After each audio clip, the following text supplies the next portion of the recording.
Hello guys, so from this video we are going to start a new series on linear algebra and matrix theory.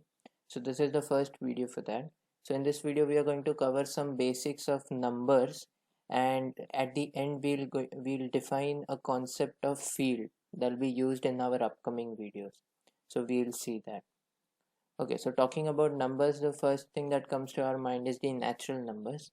So they are 1, 2, 3, 4, 5 and so on. So this is a set. So natural number is denoted as with this symbol n, and this is a set like this. So it consists of numbers 1, 2, 3, 4 and so on. So notice there will be no fractions, there will be no negative numbers, even there is no zero. So the numbers start from 1 and they are all non-decimal numbers. So all are 1, 2, 3, 4, etc. Right?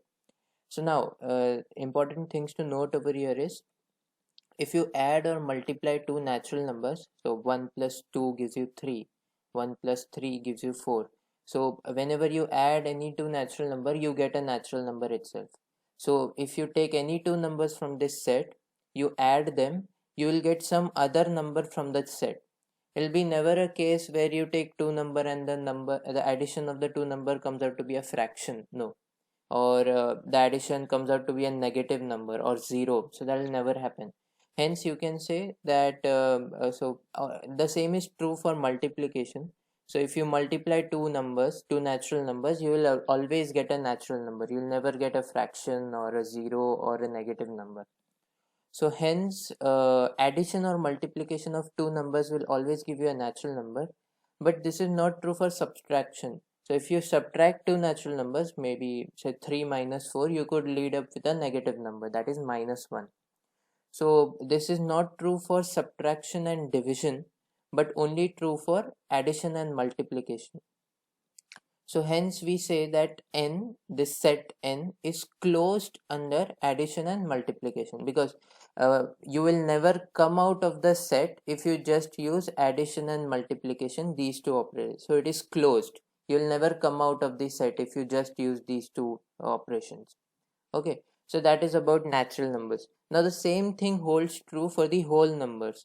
So for the whole numbers, you just have a zero with the natural numbers. So just natural numbers with 0 gives you the whole numbers. So over here also, when you add any two whole number, you will get a whole number. If you multiply any two whole number, you will get a whole number. It is never a case when you multiply or add any two whole number, you will get something else. I mean a negative number or a fraction or something else, right? So they are closed under addition and multiplication. Let's get forward. Now coming to integers. So integers are a set of numbers like this. So they can go from minus infinity to plus infinity. So they have negative numbers as well as a zero as well as positive numbers. But note that there are no fractions. There will be no 4.5, 5.5, nothing. There is only integers. So 1, 2, 3, 4, 5, minus 1, minus 2, minus 3, minus 4, minus 5 and so on. So now addition, multiplication and subtraction of two integers give you an integer. So here you can also include subtraction. If you just subtract two integers from each other, you will get an other integer. Okay, so over here z, so z is the notation for integers. So z is closed under addition, subtraction as well as multiplication. So all the three operations you can perform on two integers, which will lead to the answer also as an integer. So they are closed under these three operations. Okay, let's go forward. Okay, coming to rational numbers. Now these are pretty nice numbers. So over here, so these numbers are basically defined as numbers that can be represented in the form of p by q, where p and q are integers. So we saw what is integers over here. So integers are these numbers. So if you take any two integers p and q and just divide, and q should not be equal to 0, that condition is very important. Q should not be equal to 0. So if you take such a case where p by q, you can represent any number in the form of p by q, then those numbers are called as rational numbers. So now with rational numbers, we can include fractions over here. So we have minus 2 by 3, minus 2 by 4, and so on. So there's a huge list. So like this, you can represent the rational numbers. Also note how I am representing the rational numbers. So over here in integers, I just represented them with a dot, because you cannot have any numbers in between for integers. But for rational numbers, you could also have numbers in between, but still they are dashed, because there are some numbers which are not there in the rational numbers, so which are actually the irrational numbers. So these spaces actually represent the irrational numbers. Okay, so this is what. So now for a rational number, you can add, multiply, subtract, or even divide. So this is a very special thing about rational number, that even if you add, multiply, subtract, or divide any two rational numbers, you will indeed get a other rational number. So also division has an exception of 0, so you cannot divide by 0, that is the only case. But otherwise, take any two rational numbers from the set, divide, you will get another rational number. Okay, so hence q is closed under addition, multiplication, subtraction, and division. So it is closed under all the four basic operations that we have in mathematics. So hence this can be called as a field. So we'll define what is a field in the end, but you can have an intuitive definition that if all the four operations are allowed or are closed under a particular set. So what do I mean by closed is, you take any two numbers, perform these operations, you should be in the set, you should not go out of the set. So that is what we call as a closed thing. So hence q is closed under addition, multiplication, subtraction, and division. So hence this can be called as a field. We'll see what is this.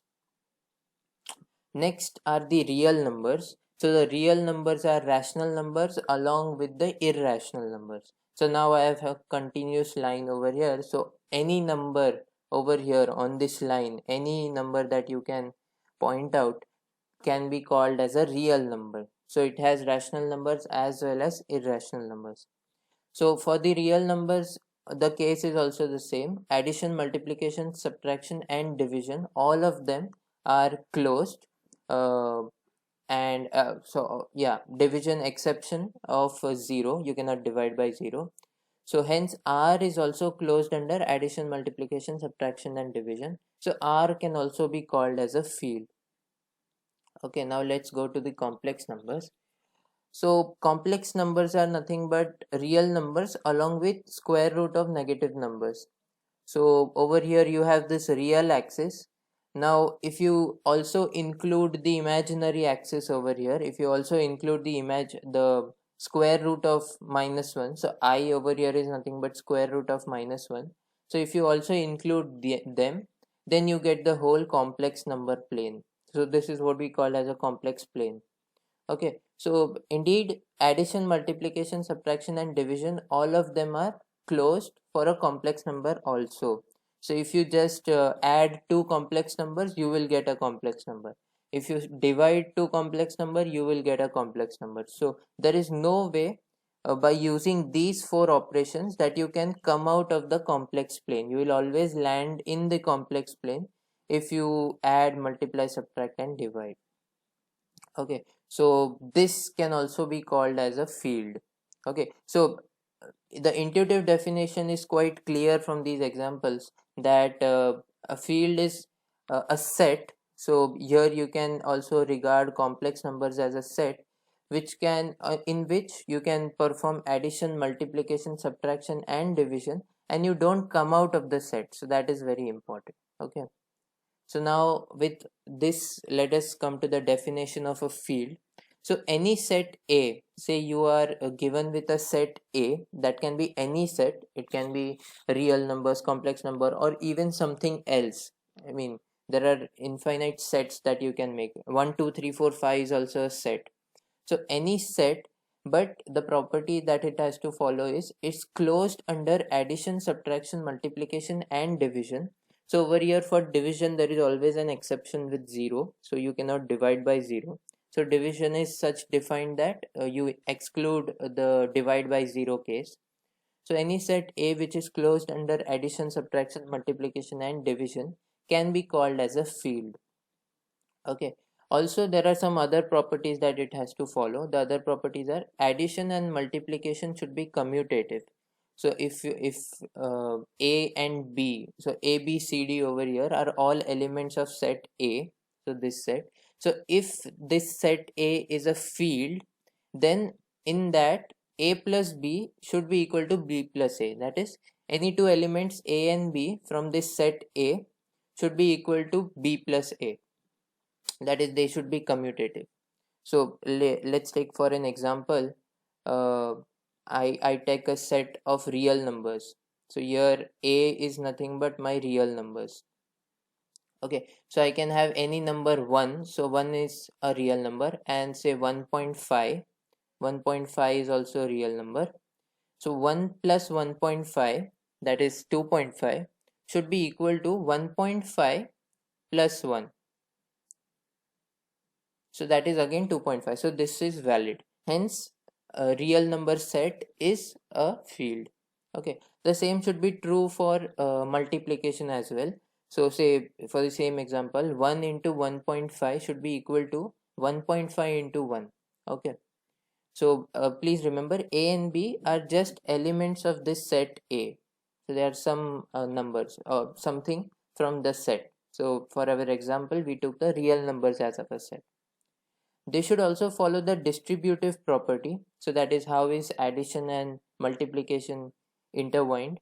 So here A into bracket C plus D can be written as A into C plus A into D.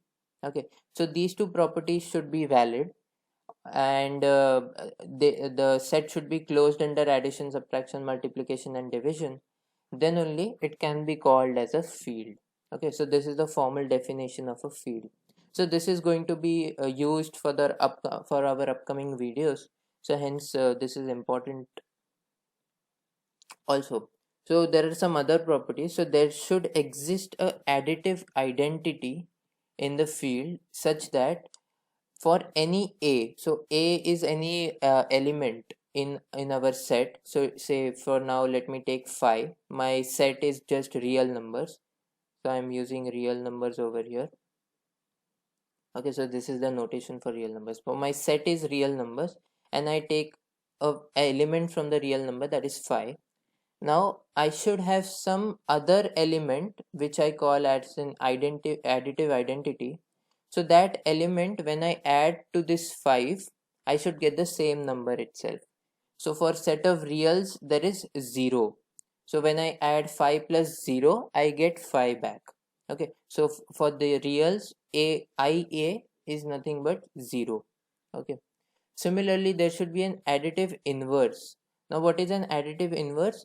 When you add these two things, you should get the additive identity. Okay, so for 5, there exists a additive inverse which is nothing but minus 5. So when you add 5 and minus 5, so it is like this: 5 plus minus 5, you get 0, which is the additive inverse. Now the same is true for multiplication. So A into IM should equal to A. So for real numbers it is 1. So any number, say 5 into 1, so 5 into 1 gives you 5.